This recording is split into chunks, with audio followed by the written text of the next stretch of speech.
Godzilla, King of the Monsters, the 2019 entry in the Godzilla franchise, as well as the third entry in the Monsterverse, directed by Michael Dougherty, is a film with many moments that are meant to evoke wonder, dread, exhilaration, or even all of the above.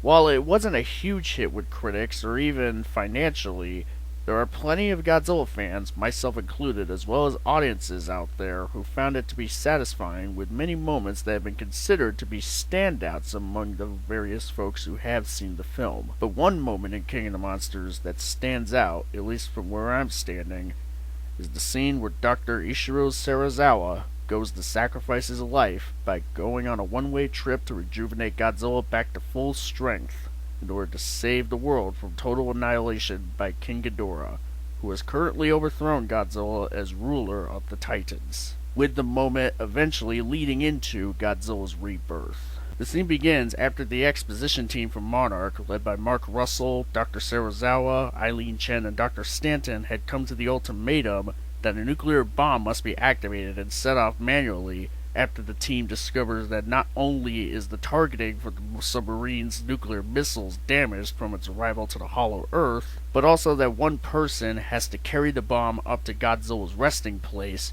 which is gravely hot and radioactive. Thus, Serizawa takes up on the ultimatum and makes the decision for himself to be the one to carry out the objective. Before leaving, Serizawa states to Mark, who over the course of the film has grown to heal his wound, metaphorically speaking, that being the death of his son Andrew, by making peace with Godzilla himself, the very thing that caused his son's death, although inadvertently, and that Godzilla has fought for the natural balance of the Earth, and by proxy for mankind's survival, and that he is the key to coexistence between mankind and Titans. Then Serizawa embarks on his trek, a trek from which he will never come back, while Mark and company make their way back out of the hollow Earth before the bomb can be detonated.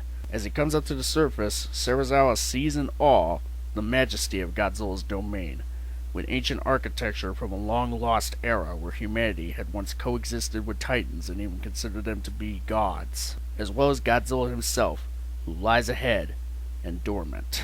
Serizawa then makes his way up to Godzilla himself, persevering through the treacherous task of carrying the burden of the bomb itself while trudging through the intense heat and radiation. He sets the bomb down in front of Godzilla and sets the timer for 60 seconds. Just long enough for the expedition team to have extra distance to be clear from the blast, while also ensuring a speedy recovery for Godzilla to be given the chance to fight Ghidorah once again and restore balance to the world. After the timer is set, Serizawa looks at his father's watch, a symbol of his grief over losing him to the atomic bomb in Hiroshima, for one last time, as he has made peace with the very thing that has given him such grief, that being nuclear weapons, for the greater good. Then he notices Godzilla, noticing him, and starts to come up to the Titan himself, stripping himself of some of his protective gear in order to give Godzilla assurance and comfort that he, as well as other members of mankind, recognize him as an essential part of the natural order, and have not all forsaken him. Serizawa then imparts his final words to Godzilla. "Goodbye, old friend."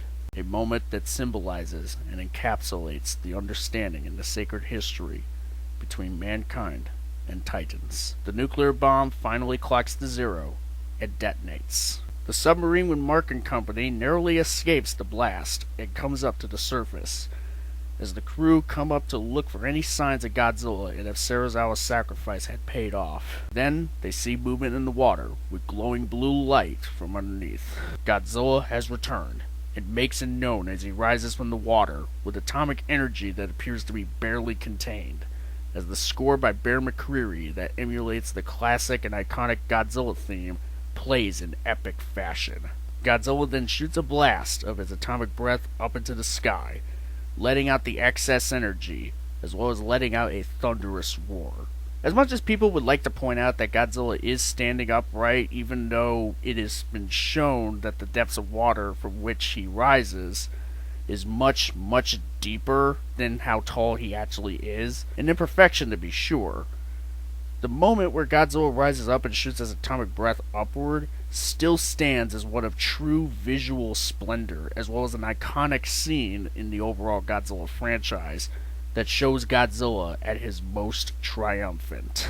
After letting out the excess energy, Godzilla sets his eyes on the submarine where Mark and company stand and comes up close to it, face to face with the people who have helped him get back on his feet. Mark lets everyone know to not move in case they are needed to show Godzilla that they are all on the same side. The humans and Godzilla have a moment as Mark gazes into the Titan's eyes, as both Mark and Godzilla seem to have come to an understanding of the significance of coexistence between mankind and Titans, and that they are, in fact, on the same side as one another. During this moment, Mark, who has grown to let go of his hate for Titans for the death of his son, is shown to have accepted Godzilla as the key to restoring balance in the natural order. Godzilla then departs to confront Ghidorah once again, as Monarch begins to follow him to join the fight that is to come.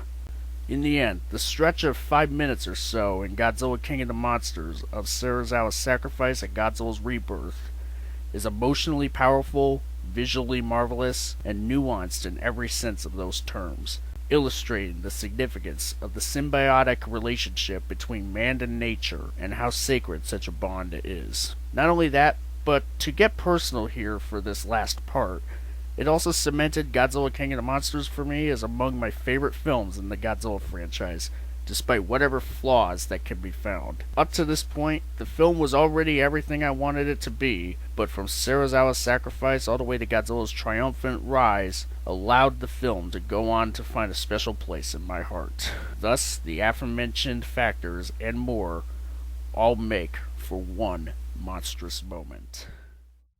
So that just about wraps up my entry in the Alpha edition of One Monstrous Moment. It's great to do this movement again, especially back on YouTube these days. I would like to thank the Omni Viewer for bringing back this awesome movement where many fans like myself are given the opportunity to express our love for any and all things kaiju and monster related by discussing any scene that resonated with each of us. Shout out to the Omni Viewer for the Alpha edition, as well as SpaceTree Studios for the One Monstrous Moment logo, which I have used for a video of mine during the previous movement, and that I have brought back for this video. I hope you all enjoyed this video, and I hope you all check out videos done by other folks out there who have participated in this movement.